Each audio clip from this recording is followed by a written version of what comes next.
With the release of Old World on Steam and Good Old Games comes its first expansion, Heroes of the Aegean, and it's free for everyone who claims it during the first 2 weeks, starting on May 19th. What does the expansion bring to the game, and why am I not calling it a DLC like it's advertised? Stick around for the next few minutes and I will tell you all about it thanks to the publisher Hooded Horse. For those of you who do not know, my name is Peter and Old World is this huge turn-based historical strategy game with a sandbox and scenarios. It was developed by Mohawk Games and continuously improved over the last year. It is similar to Sid Meier's Civilization in its presentation, but quite different in its execution and details. I have already covered most of these differences and Old World's unique aspects in my previous video, link to which is up here and down in the description. This one is all about the Heroes of the Aegean expansion and its content. Divided into 6 separate scenarios, this expansion lets you play out those famous battles between ancient Greeks and Persians, but it also takes you through the whole history of Macedonia from a city-state to an empire and down to the successor states. You will step into the sandals of Greek strategists, hoplites and runners at the Battle of Marathon, take up the shield and spear of the famous Leonidas at the Gates of Thermopylae, and even hold the line with the navy from Athens in the narrow Aegean. The second part of the expansion centers on the family whose members and their decisions shaped history for centuries after their deaths. These are of course Philip II of Macedon, his wife later Queen Olympias, and most famous of all, son Alexander, who became forever after Alexander the Great. Along with the scenarios, there is also a whole new faction that is added to the game, called the Hatti, led by Hatsuli and with some interesting special traits. For one, all their units can remove vegetation, reducing the need for workers, while also moving through hills with no penalty. This being because of their people's nature as hunters and ambush warriors. They also get a boost to civic production per turn. They start with ironworking tech as well as administration and husbandry, which is especially apt as their special units are the heavy chariot and 3-man chariot. As for special buildings, they have their own 4 shrines. This new faction will fit players who like a fast early start with lots of scouts, exploration and units which can cover a lot of ground. Beyond just the characters and setting, each scenario with the ancient Greeks is different in the way it's played. Some are set-piece battles in which you take command of a certain number of units and their generals to reenact them. Some have cities and production of new units, others don't. The technologies in the regular tech tree are substituted with special scenario techs. In doing so, the developers have created 6 very unique stories spanning a good chunk of ancient Greek history. Considering most of the action happens on the same map recreation of the real world and with same city-states, this change of stories and the way they are told on the map prevents player fatigue.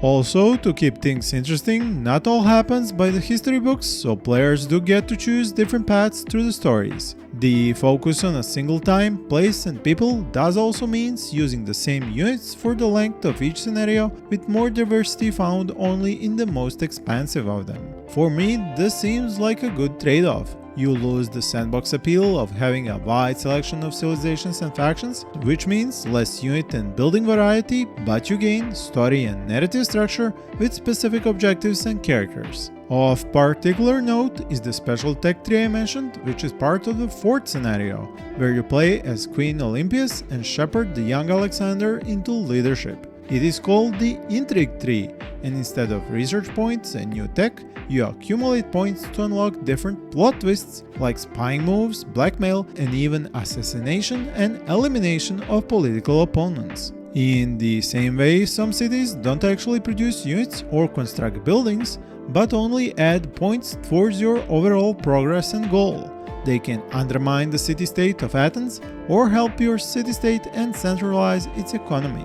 This cuts down on the management, so even though you have more cities to control in this scenario, you do not have to spend a lot of time on your choices for them.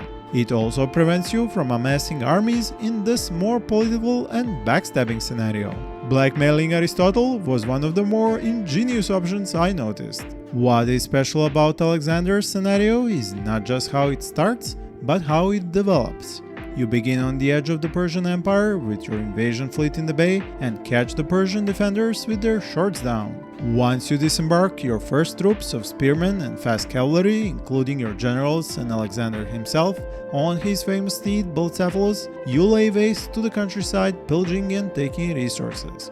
To take the first town, you need some patience, as you have a limited number of units to attack with and a limited space to make your siege from. The research tree in this scenario is also unique, with the resupply and reinforcement cards which can grant you new units or resources. To actually benefit from these, you have to take over your first town, as reinforcements don't come by ships but spawn at that town.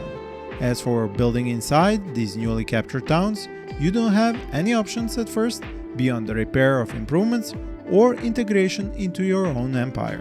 As soon as you start to advance towards the next Persian town, you will face much stiffer resistance in the form of more units and unit types. But on the bright side, you will also start to find new allies in the form of characters and units. As events in the old world are quite dynamic, no two playthroughs are the same, and it's no different in these scenarios. Your choices during these events will also steer the story and change both the political landscape and that of the battlefields. As I said, the true shine of this game are its excellent events, which number in the thousands, and complex royal family and court interactions.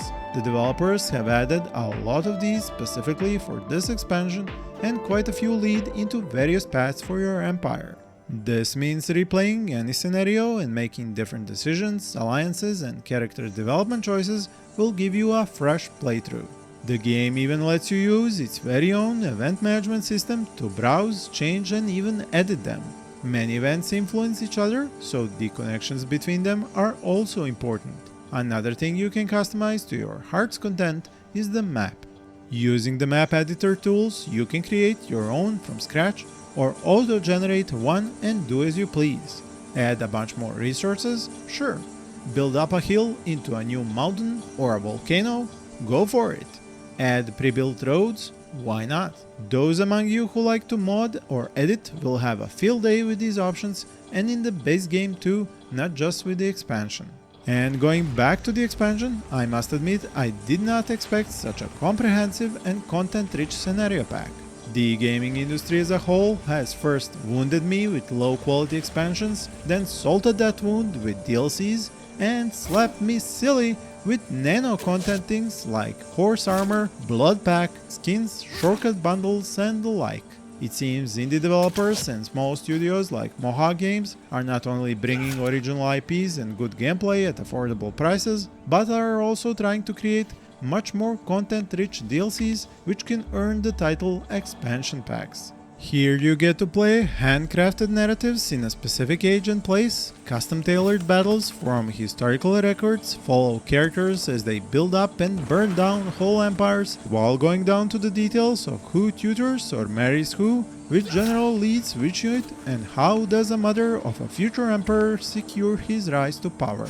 To me, this shows the willingness of developers to go far and beyond and create content worth its price but also memorable and unique. Not to mention letting you have it for free right after release, even if it is for a limited time. It's quite the apology for first releasing on the Epic Store. I know this is a sore and touchy subject, which is why I left it for the very end of the video, as I have personally given up on discussing it and try to focus only on the game and not the distribution platform. You are of course best off supporting your developers of choice on the platform of your choice, and with the release of Old World on Steam and Good Old Games, now you can do so. And you can also support me and my efforts, like the 5,999 clicks required to create this video, by clicking yourself on the like button if you have enjoyed this video and the subscribe button to get notified when I post another. In the meantime, check out these other videos of new and upcoming games. Thank you for watching and happy gaming!